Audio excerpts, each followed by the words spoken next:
Menjelang Hari Raya Idul Adha 1445 Hijriah, pengurus Yayasan Masjid Agung Palembang telah melakukan sejumlah persiapan, di antaranya pembersihan serta pemasangan tenda.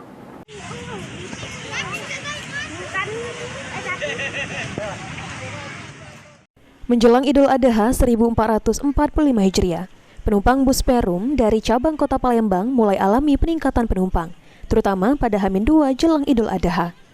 Staf Tata Usaha Perum Damri Palembang, Sarlin, mengatakan untuk penggunaan bus Damri pada angkutan Lebaran Idul Adha ini terjadi peningkatan untuk jumlah penumpang yang biasanya rata-rata 20 seat sampai bisa mencapai 30 seat, yang berarti meningkat sebesar 30%. Jumlah keberangkatan untuk bus akap 2 bus per hari.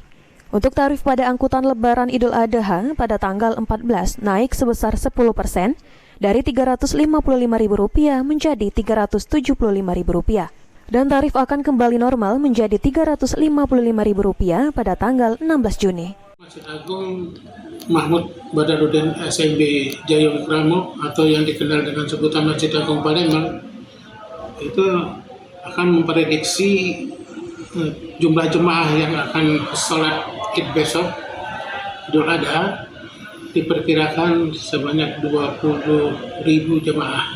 Jemaah, Pak ya? Ya. Sementara untuk persiapan kita apa yang telah dilakukan? Ditambahkan Sarlin, untuk mengantisipasi kecelakaan pada bus, pihaknya melakukan pengecekan sebelum keberangkatan. Pengecekan tersebut berupa pengecekan sistem rem, ban. Hal tersebut selalu dilakukan sebelum bus berangkat. Ilham Wahyudi, PAL TV.